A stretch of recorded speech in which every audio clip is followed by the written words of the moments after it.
बिस्मिल्लाहिर्रहमानिर्रहीम। अस्सलाम वालेकुम। तो आज की रेसिपी बहुत ही ज़बरदस्त और बड़ी ही टेस्टी बनने वाली है।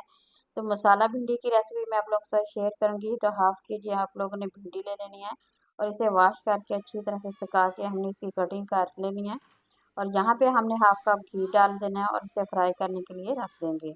अच्छी तरह से इसे फ्राई करेंगे, उस वक्त तक फ्राई करना तक जब तक कि इसकी लेस जो है ना तमाम के तमाम ख़त्म ना हो जाए, उस वक्त तक हम इसे अच्छी तरह से फ्राई करेंगे। तो जितना अच्छी तरह से फ्राई करेंगे उतनी ही ये टेस्टी बनने वाली है। बड़ी ही मज़ेदार सी ये रेसिपी है। बहुत ही आसान से तरीके के साथ मैं आप लोगों के साथ शेयर करूंगी ताकि आप लोग बना सकें और इसे एंजॉय कर सकें। और ये भिंडी मैं सब्ज़ मिर्चों के साथ बनाऊंगी, इतनी मज़ेदार और टेस्टी बनती है। यकीन करें जब आप एक दफ़ा आप बनाएंगे तो इसे बार बार इस सब्ज़ी को बना के खाना पसंद करेंगे। ये बहुत ही टेस्टी बनती है और बहुत ही आसान सी रेसिपी है। तो सबसे पहले तो हमने इसमें घी डाल दिया और इसे हल्की सी आंच पे हमने अच्छी तरह से इसे फ्राई करना है। तो आप लोगों ने यहाँ पे देख लेना है, जब तक इसकी लेस ख़त्म ना हो जाए, इसका कलर ना बदल जाए ना, उस वक्त तक इसे फ्राई करेंगे। तो इस तरीके से बहुत ही मज़ेदार सी बनती है, बड़ा ही आसान सा तरीका है। तो यहाँ देखिए मैंने इसे फ्राई करके रख लिया है। घी का हम ज़ाया बिल्कुल नहीं करेंगे। इसी में अदरक और लहसुन का पेस्ट हमने डाल देना है और तकरीबन इसे 1 से 2 मिनट के लिए इसे फ्राई करेंगे। तो जी अच्छी तरह से फ्राई कर लें ताकि इसमें से जितनी भी इसकी अदरक लहसुन की स्मेल होती है ना वो ख़त्म हो जाए। तो अब यहाँ पे है प्याज की बारी। एक बड़े साइज़ का मैंने प्याज ले लिया है और इसे हमने कटिंग कर लेनी है कुछ इस तरह से। तो इसे हमने अच्छी तरह से फ्राई करना है।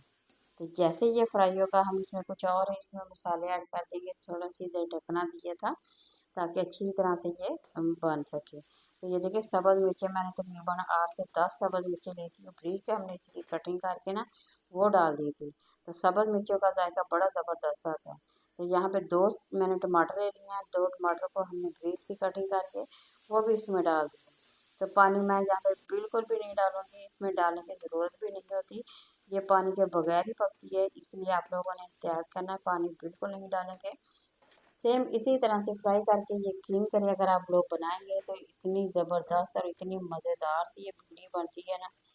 तो यकीन करें इतना मज़ेदार सालन शायद ही आप लोगों ने कभी बनाया हो, इतनी मज़ेदार है। अच्छा यहाँ पे मेरे पास कुछ सब्ज़ मिर्चियाँ और मैंने कुछ इनकी इस तरह से कटिंग करके वो भी डाल देनी है। साबुत अगर सब्ज़ मिर्चियाँ हम डालेंगे ना तो उसका जायका और अच्छा लगेगा। तो इस तरह बहुत ही टेस्टी और बड़ी ही मज़ेदार सी सब्ज़ मिर्चों के साथ भिंडी अगर बनाते हैं तो उसका जायका बिल्कुल अनोखा लगेगा, आप लोगों को बहुत ही टेस्टी लगेगा। तो देखिए बहुत ही आसान सी रेसिपी है। तो इस तरह मसाला भिंडी इतनी टेस्टी बनती है कि बार बार इसे बनाएंगे भी और खाना भी पसंद करेंगे। तो यहाँ पे कुछ स्पाइसी चीज़ें मैंने डाल दी हैं। सब सुरख मिर्च का पाउडर डाल दिया, कुटी हुई मिर्च होती है, नमक, कोई हल्दी, ये मेरे पास कुछ मसाले थे वो मैंने ऐड कर दिए हैं। अब दोबारा से हमें इसे फ्राई कर लेना तकरीबन अच्छी तरह से ताकि इसका मसाला बन सके। तो ये सबसे बेहतरीन तरीका था, बहुत ही आसान सा है। तो ये देखिए मसाला कितना ही ज़बरदस्त और टेस्टी सा हमारा बन के तैयार हो गया। तो अब बारी आती भिंडी की, तो हम इसमें भिंडी ऐड कर देंगे। ये देखिए मैंने जितनी निकाल के रखी थी ना, तो यहाँ पे हमने भिंडी डाल दी।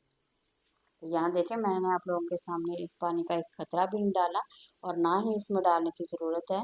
तो इस तरह ये देखें अब अच्छी तरह से ना हमने सब्ज़ी को मिक्स कर देना है। जो हमने प्याज का मसाला बनाया था उसमें अच्छी तरह से हमने मिक्स कर देना है ताकि ये ज़बरदस्त है इसके अंदर ना जज़ब हो सके। तो इस तरह जितना अच्छी तरह से जज़ब होगा उतनी ही ये करारी और टेस्टी लगेगी। तो अब ये देखिए बिल्कुल तैयार हो गई है। अब हम इसे दम वाली फ्लेम पे रखेंगे बिल्कुल हल्की सी। तो ये देखिए 2 से 3 मिनट रखना है हम लोग ने। तो माशाल्लाह आप लोग लुक देख सकते हैं कितनी ज़बरदस्त और कितनी करारी और टेस्टी बनी है। तंदूर की रोटी के साथ खाएंगे तो आप लोगों को बहुत ही ज़्यादा मज़ा आने वाला है। बड़ी ही टेस्टी हमारी रेसिपी बन गई है।